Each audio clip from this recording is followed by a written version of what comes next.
Hello again, it's me, Shane from the Bird Room, and as promised, tonight's episode is going to be all about nest sites for different British finches. It's something that I've been asked for a few times from various people and a lot of my friends when I reached out to them and asked them what would they like to see in one of the episodes, and it was on nest sites. I know a couple of them have started to breed British birds, so if this helps them out, then that's what it's all about. So stay tuned. Hopefully you'll find something that you can take away from this, and it resembles something that I use in my setup and what Jamie's going to be using in his also. So before we get started, I just want to give a massive thank you shout out to the lads at Down the Shed. They are sponsoring this episode.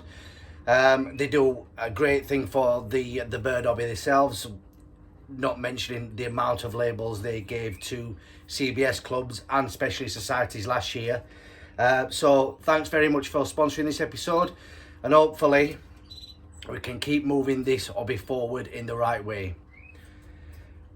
Also, I would like to mention a massive thank you to them. This is one that was sent to me. It's a trophy that was sent to me. I don't know if you can pick that up. Last year, and obviously I did say in the episodes I'd mentioned how our show season went on. We went to Kent and Essex, all five. We took every single special in our section, that's 7, which has never been done before. That's every colour special: white, cinnamon, clears, selfs, every variegated. We took every special. Now, brilliant show, brilliant result for us. And like I said, it was Down the Shed lads that sent me this through, and I would like to say thanks very much again. I know I've mentioned it on Facebook at the time, but obviously the wider audience that don't watch this channel may not have heard of Down the Shed, but you should do. They, on their website, they promote all the shows, try and get as much results from the CBS shows and the specialist shows, and publish them on their website. So if you haven't already seen that, head over to Down the Shed, and you will find the information on the show side of things. There is articles on there from various top breeders in certain species, so it's well worth a look. So like I said, head over and have a look at them, and thanks again. Also, I try and not do this as much as possible, but when people ask me, I can't say no to it. Adam from Northampton, best of luck this breeding season. I just hope you have a better one than I did last year, especially with the British birds. But best of luck, mate, and hopefully you get a shed full of young uns. Also, while I'm on the subject of mentions, Mike Burling, the Australian 5 fancy.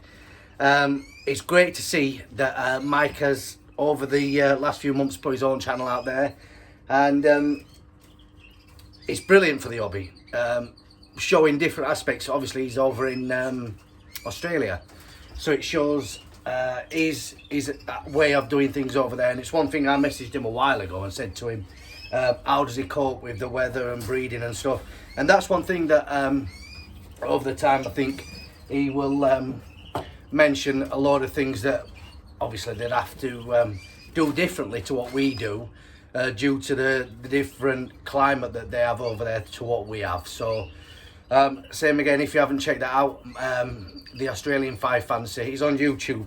He's also got a Facebook page, and thanks Mike for the mentions over the last few weeks. So let's go on to today's episode. I don't want to be too long, and I just want to say thank you to everybody that has commented on the video from last Friday. There were a lot of people really interested in the English cinnamons.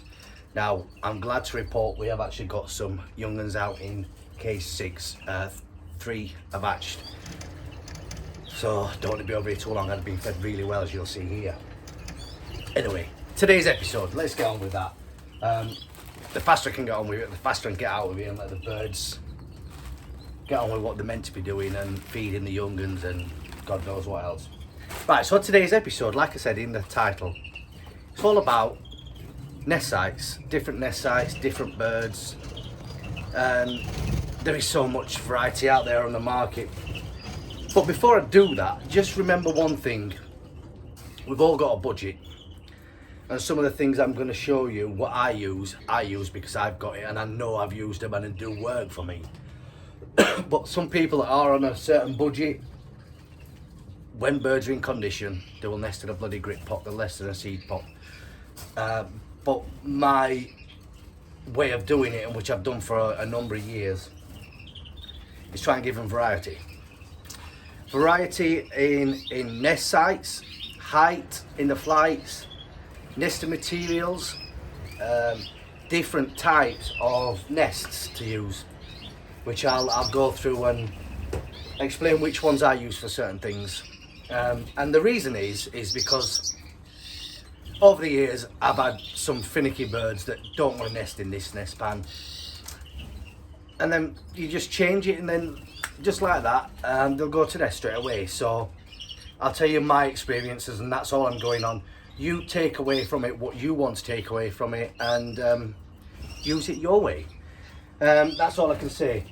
But like I said, it's for different variety birds: chaffinches, redpolls, siskins, goldfinches. All that type of bird will nest in similar type of pans to what I'm going to show you. So majority of my birds these days, whether it be siskins, chaffinches, goldfinches, if I had them, I'd use these. I don't use these for greenfinches, I don't think they're big enough. You can also use them for canaries. But basically it's a cage nest pan. Now, without repeating myself, because I've done an episode on this, but this is, I'm trying to go a bit more in depth of why and what I use and why. So sorry if I'm repeating myself, to the one I did 3 years ago now, I think. The reason I use these is siskins, for instance, and redpolls can be interfering little buggers. And you can use them on the inside. I choose not to. I choose to use, on the outside, sorry. I choose to use them on the inside, and the reason is, and I know Oliver mentioned it in one of his videos a while ago, or maybe last year, I don't even know. But I have actually knocked these off the cage when I'm bent down and got up and just knocked it off, because they're only held on the fronts, on the external doors by these two hooks. So I choose to use them on the inside exactly the same. Now, with these, you could basically put whatever lining you want, whether it be a normal nest felt. I've got some here, normal nest felts that is there. You could use them. I choose not to. I think with the British birds, like I said, I try and give them variety as well as more natural products as possible, to mimic what they would be doing in the wild. In them cases, what I'm talking about, my hands keep going stiff. I personally use, and you can look at, I'm not just saying this, but because we sell them, but actually we're out of stock at the moment, but we'll have some back in next week. But as you can probably see on some of the shots here, I actually use grass liners on the inside of these. You don't have to have them on the inside, but I use them on the inside. And here's one that, as Blue Peter always used to say, here's what I did earlier. I just put a cover around it, and I've only gone for black because it's one that I was on one of my jobs. They asked me to throw it away. Now I like to recycle, so I use that. But you can use conifer, you could use ivy, you could use other artificial Christmas tree, anything like that.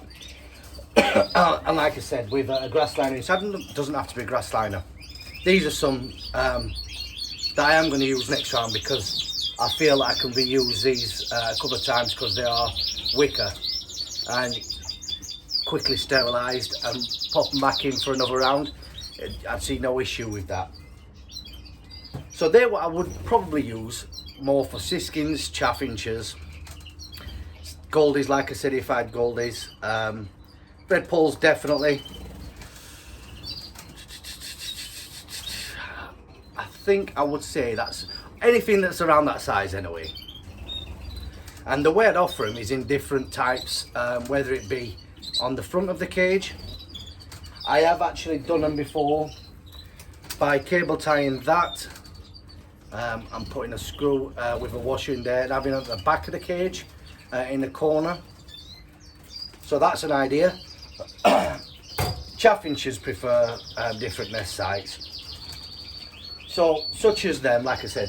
Also you can just go generic nest pan, as you can see in this shot, with conifer cover. I prefer, where possible, to use conifer as much as I can. So that's what I would use in them respects. When it comes to your bigger finches, green finches, bramble finches, I've nested in these. Yellow hammers, definitely. Bullfinches, 100%, whether it be English, British ones or Siberian, they will want to nest in coconut ones. Now unfortunately they're a bit thin on the ground to get these this time of year. I tried to get them before when me and Jamie went to Belgium. I tried to source them, but it was a nightmare. So if you can get them, I would advise using them, but the price has gone through the roof.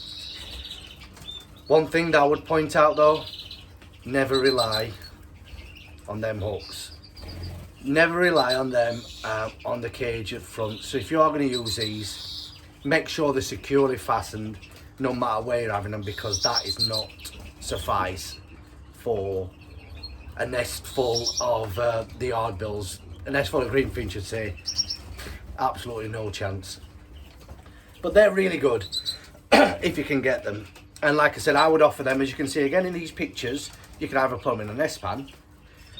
You can do what I've done and cable tie them into as a fork. You can use them in a box type, secure in by the bottom by a screw. There's loads of different ways to do it, but like I said, variety is the spice of life when it comes to birds. And offering one on the front, one on the back, different heights maybe, it will always be beneficial to the birds, because they will want different nest sites at one point. So for instance, you've got all being well, a nest of chicks at the back, they're ready to jump, and then what the hen will want to is go back down to nest straight away as soon as they've left the nest. So she'll want a nest site. So obviously having 2 or more nest sites is always the best way to do it. Like I said, for me, conifer is the best way forward.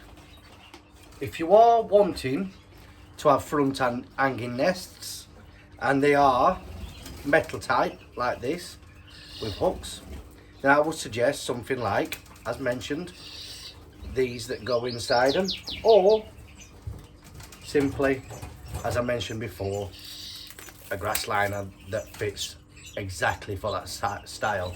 They can be hung on the front with a bunch of conifers around, or the front of a cage. Now bear in mind, if you are cage breeding, the birds that are going to be in them cages, it really depends on what type you are. I mean, you've seen my green finches that I'm breeding in cages.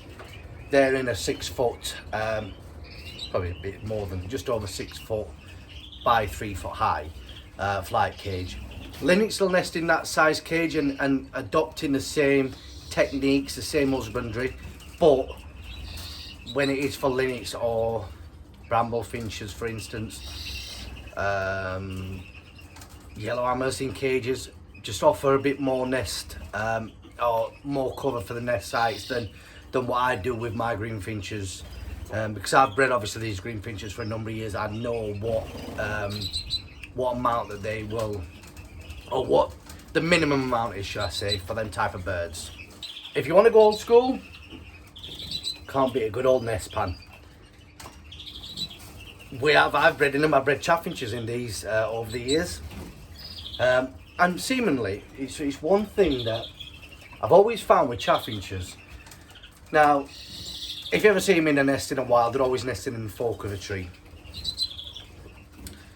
But every time I've had them, I always find them nesting on the front, whether it would be in a flight or a flight cage. Don't know why that is. But if they are, I would also, like you see in this shot, offer one in a back corner. These can be screwed as well as hooked on the front. So that's the good thing about these. You've got the versatility. Is it versatility? They're versatile anyway. Getting my bloody words mixed up. So that's the good thing if you want to go old school. So we've looked at the nest sites. We've looked at the nest pans. What nest material? Well, to be honest with you, you can give them what you want. But bullfinches, coconut fibre. You can't beat a bit of good old Spangler moss. Now, I have this. Went out with my wife and kids for Easter Sunday, I think it was, Easter Monday, whenever it was. And while I was out walking, decided to grab myself a bit, just because I use it for the green finches anyway. You can also use it for the canaries if you want to be a tight sod like me. I'm tight, yeah. But all birds will nest with it if offered. Just make sure you treat it. Treat it easily done. Bucket of steaming hot water, sterilising tablets, leave it to dry in the sun. You'll kill any nasties that's in there. But I'll remind you of one thing. When I was a kid, this is how tight my dad was, bloody northerners, that's what it is, tight northern people. What we used to do, we used to purposely collect it in muddy areas or peated areas, and from dry woodlands when they're growing up walls and stuff, bag it up and put it on the aviary floor straight away. And I'll tell you why that was.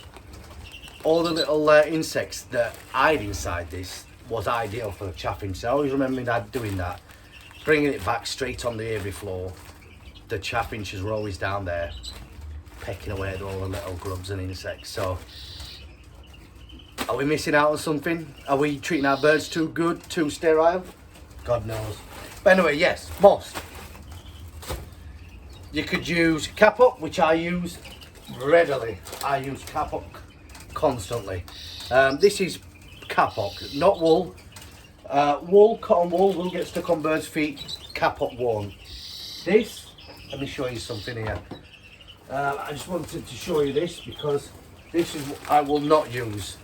I'm not going to reveal the name, but basically it is wool and jute string. So I'll tell you why I don't use it. Last couple of years I've used it. It's not the jute, by the way, it's the actual wool itself. Before you even see that, 'cause it's that fine, that it's stuck around the bird's feet, they're already going below and cooked off the circulation for the feet, and end up obviously feet fall or toes falling off or anything like that. So that's why I don't use that. Jute I will, like I said. Kapok 100%. Coconut fibre definitely for the British finches. I find more towards the chaffinches, siskins and red poles. Kapok and moss. Perfect. Perfect for what you need for them type of birds. That's pretty much, in a nutshell, how I would do it in the flights, whether I breed them in cages. Like I said, offering ample amount of conifer, you're not going to go wrong with that, whether it be a big flights my size, a 2-foot flight, just give them a bit of variety in there. Like I said, it don't have to be conifer, it can be Christmas tree, it can be other things. Conifer for me, it's natural.